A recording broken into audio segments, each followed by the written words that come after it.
मी अजून जरा एकदम पुढे जाते. मी कलम 340 कडे जाते. कलम 340 फार महत्वाचं कलम आहे. मी घोलप सरांच्या त्याच मुद्द्याकडे येते. कलम 340 मध्ये बऱ्याच आमच्या ओबीसीच्या भावंडांना असं वाटतं, कदाचित या सभेत ऐकणारे बरेच जण आमचे मराठा भाऊ असतील, साळी माळी कोळी तेली तांबोळी आतार बागवान लोहार कुंभार ढोर चांभार सुतार सगळेच असतील. याच्यातल्या सगळ्याच भावंडांनी ऐकावं की ज्यांना वाटतं की बाबासाहेबांनी आमच्यासाठी काय केलं, बाबासाहेबांनी आमच्यासाठी काय केलं, त्यांच्या लक्षात यावं की बाबासाहेबांनी 340 ओबीसी साठी लिहिलं, 41 एसटीला, मग 42 लिहिलं. म्हणजे एससीचा विचार करण्याच्या खूप आधी त्यांनी ओबीसी साठी कलम लिहिलं. पण अडचण अशी झाली होती की बाबासाहेब ओबीसीची यादी मागत होते आणि तत्कालीन नेते बाबासाहेबांना ओबीसीची यादी देत नव्हते. आता जे आमचे मराठा भाऊ असतील, साळीमाळी कोळी भाऊ असतील, ते असं म्हणतील की बाबासाहेब तर इतके विद्वान होते, बाबासाहेब तर इतके हुशार होते, मग बाबासाहेबांनी यादी दुसऱ्याकडून मागायची काय गरज आहे, बाबासाहेबांनी स्वतःच का बरं यादी तयार केली नाही.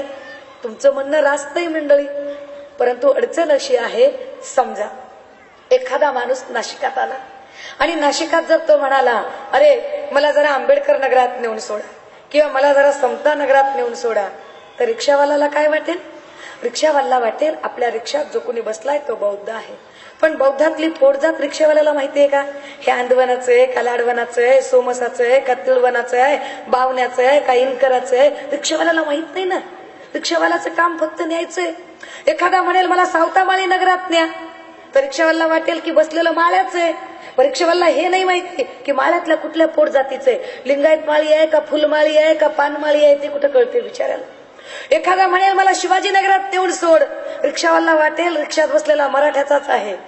पण त्याला हे कुठं माहितीये की मराठ्यातला तो 11चा आहे, 12चा आहे का 11.5चा आहे. घोळ आहेत का, खूप सारे घोळ आहेत, घोळ काही मिटत नाही. बाबासाहेबांचाही हाच अडचण होती. समजा मी आहे, मी दीक्षा घेतली, तुम्ही सगळेजण रोज पेपरमध्ये वाचता की सुषमा अंधारे, एकनाथ आवाड, लक्ष्मण माने यांनी भटक्यांच्या 42 प्रातिनिधिक जातींसकट दीक्षा घेतली, ज्याच्यात पारधी जात होती. पण पारध्यातल्या पोट जाती तुम्हाला माहिती आहेत का, पारध्यात फासे पारधी आहेत, गाय पारधी आहेत, राज पारधी आहेत, पाल पारधी आहेत, त्याच्यातल्या पोट जाती आहेत. एकही पोट जात चुकूनही आपल्याकडून राहू नये म्हणून बाबासाहेब ओबीसीच्या प्रॉपर चॅनल कडून यादी मागत होते आणि ओबीसीचे नेते यादी देत नव्हते. तेव्हा बाबासाहेबांनी एक प्रोव्हिजन केली की जेव्हा कधी फर्स्ट गव्हर्नमेंट येईल तेव्हा पहिल्या सरकारच्या पहिल्या प्रधानमंत्र्यांनी आणि पहिल्या कायदा मंत्र्यांनी मिळून ओबीसीचा आयोग नेमावा. आणि पहिलं सरकार 52च्या निवडणुका झाल्या, 53ला सरकार आलं.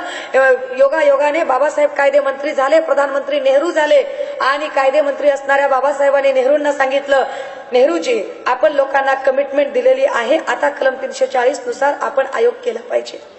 आणि नेहरूंनी काय सांगितलं, नेहरू म्हणाले मी असा आयोग करणार नाही. का करत नव्हते नेहरू असा आयोग, कारण नेहरूंना वाटत होतं आधीच एवढा मोठा समुदाय बाबासाहेबांच्या प्रभावाखाली गेलाय, अजून जर आयोग आपण नेमायचा ठरवला तर कदाचित ओबीसीतला पण खूप मोठा समुदाय बाबासाहेबांच्या प्रभावाखाली जाईल, बाबासाहेबांचं प्रभाव क्षेत्र वाढेल, ते प्रभाव क्षेत्र कमी करण्याची ती कूटनीती होती. म्हणून त्यांनी स्पष्ट शब्दात सांगितलं मी ओबीसीचा आयोग करणार नाही. माझ्या समोर बसलेल्या तमाम ओबीसी भावंडांनी समजून घ्यावं की पहिला विरोध जवाहरलाल नेहरूंनी अर्थात काँग्रेसच्या प्रधानमंत्र्यांनी केला. त्याच्यानंतर बाबासाहेब म्हणाले की अहो हे खुर्ची माझ्यासाठी साधन आहे, साध्य नाही. जर या खुर्चीने जर ही गोष्ट साध्य होत नसेल तर मला गरज नाहीये तुमच्या कायदेमंत्री पदाची. 1 मिनिटात बाबासाहेब राजीनामा देतात, बाजूला होतात. कुठल्याही पार्लमेंटच्या मेंबरला राजीनामा वाचून दाखवण्याचा विशेष अधिकार असतो, बाबासाहेबांचा तो अधिकारही काँग्रेस नाकारते. तेव्हा बाबासाहेब आपली भूमिका तत्कालीन चळवळीचं मुखपत्र जनतामधून छापून आणतात आणि लोकांपर्यंत पोहोचवतात. मग लोकांचा खूप रेटा वाढतो. तेव्हा 53ला नेहरूंनी पुण्याचे खासदार काकासाहेब कालेलकर यांच्या अध्यक्षतेखाली कालेलकर कमिशन आणलं. कालेलकर कमिशनने 55ला अहवाल दिला, 3343 जातींचा समावेश केला. ढोबळ मानाने मानववंशशास्त्रज्ञ इरावती कर्वे आणि जीएस धुर्वे असं सांगतात की या सगळ्यांच्या मध्ये भारतात ढोबळ मानाने 6500 जाती आहेत. 6500 पैकी 3343 म्हणजे निम्म्याच्या जवळपास जाती यांना जर कळलं की हे आरक्षण बाबासाहेबांमुळे आहे तर हे सगळेच बाबासाहेबांच्या प्रभावाखाली जातील, आता काय करायचं? आणि नेहरू लगेच सांगतात, कालेलकर अरे अशी मृत्यू घंटा वाजवू नकोस. This is a dead warrant for Brahminism, please don't ring it. आणि कालेलकर लगेच सांगताहेत, नेहरूजी आपण माझं एकच पत्र पाहिलं, कृपया दुसऱ्या पत्राचं अवलोकन व्हावं. दुसऱ्या पत्रात मजकूर लिहिलाय, आयोगाचा अध्यक्ष या नात्याने जरी मी या आयोगामध्ये 3343 जातींचा समावेश केला असला तरी यांना आरक्षण द्यावंच या मताचा मी अजिबात नाही. झालं, नेहरूंना एवढंच पाहिजे होतं. नेहरूंनी लगेच लिहिलं की सदर आयोगाच्या अध्यक्षाचे आयोगाच्या संबंधाने असणारे मत विसंगत असल्या कारणाने हा आयोग आम्ही रद्दबातल करतोय. आणि नेहरूंनी आयोग खारिज केला. ओबीसीच्या आमच्या तमाम मंडळींनी समजून घ्यावं की नेहरूंनी आयोग खारिज केला. त्याच्यानंतर आले शास्त्रींना बिचाऱ्यांना काम करता आलं नाही, त्यांचं सँडविच झालं. कारण आधीचे प्रधानमंत्री प्रचंड ग्लॅमरस आणि नंतरच्या इंदिरा गांधी प्रचंड महत्वाकांक्षी, याच्यामध्ये ते बिचारं दबून मेलं. शास्त्रींना काम करता आलं नाही. मग लोकांनी इंदिरा गांधींच्या मागे रेटा लावला की अहो ओबीसीचं कमिशन करा. पुन्हा एकदा आमच्या ओबीसीच्या भावंडांनी समजून घ्यावं. इंदिरा गांधींनी स्पष्ट शब्दात सांगितलं, अगर मेरे पिता ने नहीं किया तो मेरे करने का सवाल ही नहीं आता, मैं नहीं करूंगी. मग 75चा काळ उजडला. इंदिरा गांधींचे अनेक निर्णय वादग्रस्त ठरले, आणीबाणी झाली, मध्यावधी निवडणुका झाल्या, जनता पक्षाचं सरकार आलं, मोरारजी देसाई पंतप्रधान झाले, इंदिरा गांधीचं सरकार गडगडलं. पुन्हा लोकांनी उचल खाल्ली, ओबीसीचं काय. आणि जनता पक्षाच्या काळात दुसरं ओबीसीचं कमिशन मोरारजी देसाईंनी नेमलं. अध्यक्ष होते बिंदेश्वरी प्रसाद मंडल. बिंदेश्वरी प्रसाद मंडल यांच्या अध्यक्षतेखाली मंडल कमिशन आलं. 77ला मंडल कमिशन आलं. 79ला मंडल कमिशननं रिपोर्ट दिला आणि मंडलने सांगितलं ओबीसी मध्ये 3743 जाती येतात. म्हणजे पहिल्यापेक्षा 400 जाती जास्त सांगितल्या. आता तर अवघडच कार्यक्रम होता. पण अडचण अशी झाली की 79ला जेव्हा कमिशननं रिपोर्ट दिला, अगदी त्याच वेळेला जनता पक्षाचं सरकार पडलं होतं. पुन्हा एकदा इंदिरा गांधीचं सरकार आलं होतं. इंदिरा गांधींनी पुन्हा सांगितलं मागील गव्हर्नमेंटचा फॉलोअप घेणे ह्याचं मी काही कारणच नाही, मी त्याला बांधीलच नाही. इंदिरा गांधींनी सपशेल शब्दात नकार दिला. 79चा आयोग तसाच गुलदस्त्यात राहिला. 10 वर्ष उलटून गेली. 84ला इंदिरा गांधींची हत्या झाली. मग राजीव गांधी आले. मग राजीव गांधींनाही लोक विचारत होते. मग आले व्हीपी सिंग, जनता दलाचं सरकार, काँग्रेसचा बाहेरनं पाठिंबा. आणि जनता दलाच्या काळामध्ये मग व्हीपी सिंगांच्या समोर लोक मागणी ठेवायला लागले. तेव्हा व्हीपींना असं वाटलं की चलो जाते जाते हिस्ट्री में नाम कर जाएंगे. आणि व्हीपी सिंगांनी मग म्हटलं की चला किती जाती आहेत, 3743. एकूण जाती किती, 6500. 6500 पैकी 3743 म्हणजे निम्म्यापेक्षा जास्त, म्हणजेच 52%. असा आला ओबीसीचा आकडा, 52%. आणि मग 52%तलं व्हीपी सिंगांनी हत्ती सोडून दिला आणि शेपूट धरून ठेवलं. 52% रिझर्वेशन द्यायच्या ऐवजी त्यांनी 27% रिझर्वेशन दिले. उर्वरित तसंच राहिले. परंतु हे रिझर्वेशन 100% लागू व्हावं म्हणून तमाम आंबेडकरी जनता रस्त्यावर आली. ओबीसीच्या आमच्या तमाम भावंडांनी समजून घ्यावं. मराठा, साळी, माळी, कोळी, तेली, तांबोळी, आतार, बागवान, शेख, सिकलगार, सुतार, कुंभार, लोहार सगळ्यांनी समजून घ्यावं की अरे ओबीसीचं 100% इम्प्लिमेंटेशन व्हावं म्हणून या देशातली तमाम आंबेडकरी जनता रस्त्यावर आली होती. आंबेडकरी जनतेचा स्वार्थ तरी काय होता? आंबेडकरी जनतेचा स्वार्थ एवढाच होता की याच आयोगामुळे, याच ओबीसीच्या आरक्षणामुळे 1953ला आमच्या बापाला राजीनामा द्यावा लागला होता. त्या अपमानाचा बदला घ्यायचा म्हणून सगळी जनता रस्त्यावर आली. पण ही सगळी जनता जेव्हा रस्त्यावर आली त्यावेळेला या ओबीसीच्या आरक्षणाला विरोध किती लोकांनी केला. आता आमच्या ओबीसीच्या भावंडांनी हेही समजून घ्यावं की बाबासाहेबांनी एवढा सगळं केलं पण विरोध कुणी केला? इंदिरा गांधीचा तर विरोध झाला तो खुलाच होता. पण अजून विरोध कुणी केला? 3 आघाड्या तयार झाल्या. त्यातली पहिली आघाडी मंडलला विरोध करण्यासाठी भाजपच्या लालकृष्ण अडवाणींनी कमंडलूची रथयात्रा काढली. दुसरा विरोध अरविंद केजरीवालांनी केला. जे अरविंद केजरीवाल आज आम आदमीची भाषा करतात, आता या केजरीवालांना कळलं पाहिजे, अरे ओबीसीत राहणारा आमच आहे ना, तो काय संत्रा मोसंबी आहे का, आमच माणूस आहे ना. पण याच केजरीवालांनी त्या काळामध्ये युथ फॉर इक्वॅलिटीचा बॅनर चालवला. जे कुणी नेट वापरणारी पोरं अँड्रॉइड मोबाईल घेऊन फिरत असतील, गुगलमध्ये जा, युथ फॉर इक्वॅलिटी टाईप करा, सर्च करा, तुम्हाला सापडेल की अरविंद केजरीवालने किती टोकाचा विरोध त्या काळात केला. आणि मग तिसरी आघाडी कुणाची होती? विरोध करणारी तिसरी आघाडी होती काँग्रेसची. पण ही फार जबरदस्त आघाडी होती. ही फार छुप्या पद्धतीने तयार केलेली आघाडी होती. आघाडी काय होती? काँग्रेसने एक वेगळीच खेळी खेळली. काँग्रेसने सांगितलं की तुम्ही मंडलचे इम्प्लिमेंटेशन करा, आमची हरकत नाही, परंतु मंडलचे इम्प्लिमेंटेशन करताना सायमल्टेनियसली तुम्ही अॅट्रॉसिटी ऍक्ट पण आणा. वरवर आपल्याला वाटतं की चांगली गोष्ट आहे ना अॅट्रॉसिटी ऍक्ट आला, पण टायमिंग चुकीचं आहे. टायमिंग पंचचं राजकारण या ठिकाणी काँग्रेसने केलं. काँग्रेसने काय केलं? 89चं ओबीसीचं रिझर्वेशन आणि त्याच वेळेला 89ला त्यांनी अॅट्रॉसिटी ऍक्ट आणला.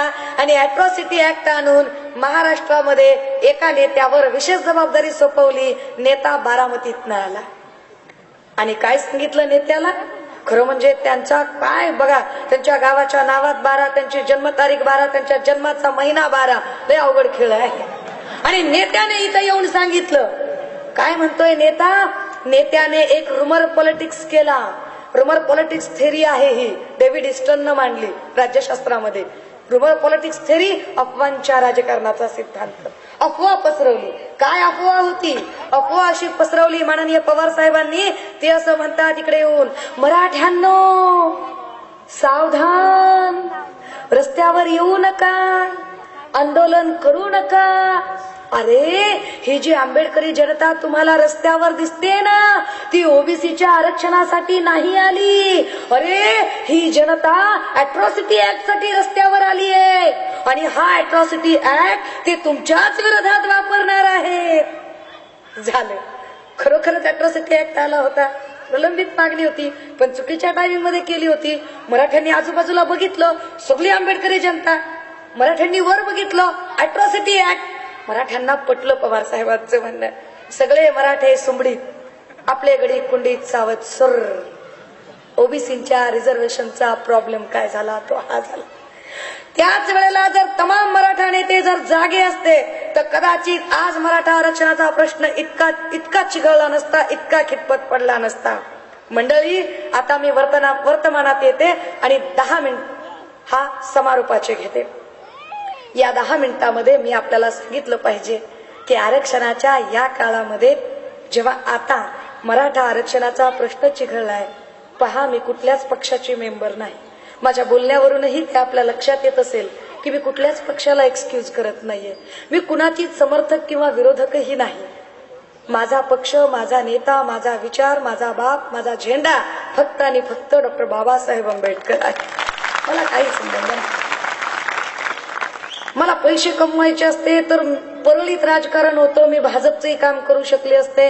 मी विलासरावांच्या कॉलेजला शिकत होते, विलासराव मला नावानिशी ओळखायचे. मी तिथे राहिले असते तर व्यंकट बेदरेच्या ऐवजी मीच आमदार झाले असते, काहीच प्रॉब्लेम नव्हता. पवार साहेबांनी MLC देऊ केली होती, सहज करू शकले असते, काही प्रॉब्लेम नव्हता.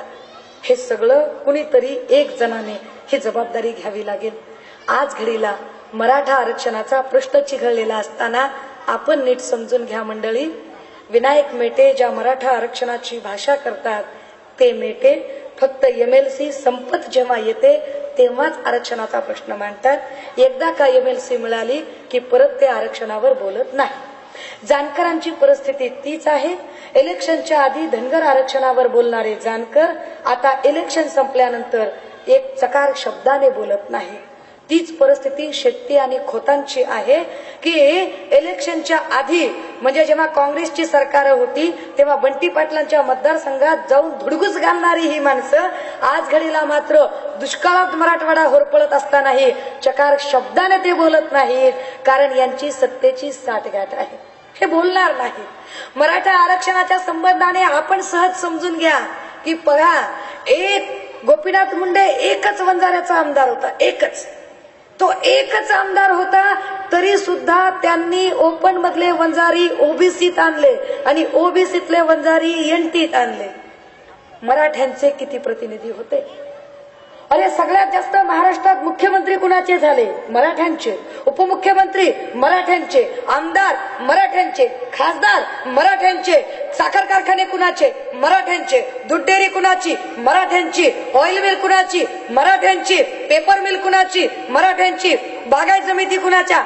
मराठ्यांच्या. शाळा कॉलेजेस कुणाचे? मराठ्यांचे. जिल्हा परिषदा कुणाच्या ताब्यात? मराठ्यांच्या. पंचायत समित्या कुणाच्या ताब्यात? मराठ्यांच्या. ग्रामपंचायती कुणाच्या ताब्यात? मराठ्यांच्या. महापालिका कुणाच्या ताब्यात? मराठ्यांच्या. मग आरक्षण कुणाला मागताय?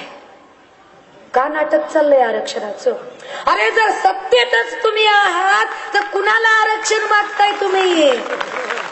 आम्ही काय डोक्याला गोड तेल लावलंय का धोत्रावर इन करतोय? कळत नाहीये का काय चाललंय ते? काय काय चाललं होतं?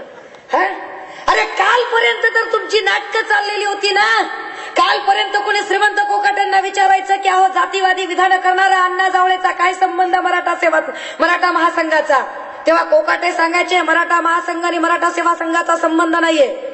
मग लोक प्रदीप साळुंखेंना विचारायचे अहो तुम्ही सांगा ती जातीवादी विधान करणारी शालिनी पाटलांचा तुमचा काय संबंध? ते म्हणायचे शालिनी पाटलांचा आमचा संबंध नाही. मग कुणीतरी खेडेकर साहेबांना म्हणायचं शरद पवारांचा आणि तुमचा किंवा तुमचा आणि जितेंद्र आव्हाडांचा काय संबंध? ते म्हणायचे आमचा आणि पवारांचा, आमचा आणि आव्हाडांचा संबंध नाही. दादा तुमचं नाव पवार आहे पण तुम्ही त्यातले पवार नाहीत. आता हे सगळं चालू असताना जे म्हणत होते आमचा कुणाचा संबंध नाही, तेच कोकाटे, तेच सोळंके, तेच पवार, तेच खेडेकर, तोच जावळे, तीच शालिनी पाटील औरंगाबादला आरक्षण मेळाव्याला एका स्टेजवर आलेच कसे काय? कालपर्यंत जातीवादी विधान करणारे जितेंद्र आव्हाड आज पुरोगामी भाषा करायला लागले. अरे काल नरेंद्र दाभोळकरांना लोकांनी गोळ्या घालून मारलं, तेव्हा शरद पवारांना पुरोगामी महाराष्ट्राची भाषा आठवली नाही. एवढ्या सगळ्या लोकांवरती जातीय हल्ले झाले, तेव्हा शरद पवारांना पुरोगामी भाषा आठवली नाही. अरे माणसांच्या खांडोळ्या केल्या, कत्तली केल्या, संडासच्या चेंबर मध्ये माणसं कोंबून मारली, खैरलांजीला अगदी विटंबना करून मारली, जवखेडा खरड्यामध्ये माणसं कशा पद्धतीनं मारली, तेव्हा शरद पवारांना पुरोगामी महाराष्ट्राची भाषा आठवली नाही. आणि जितेंद्र आव्हाडांना छोटासा गालगुच्चा काय कुणी घेतला?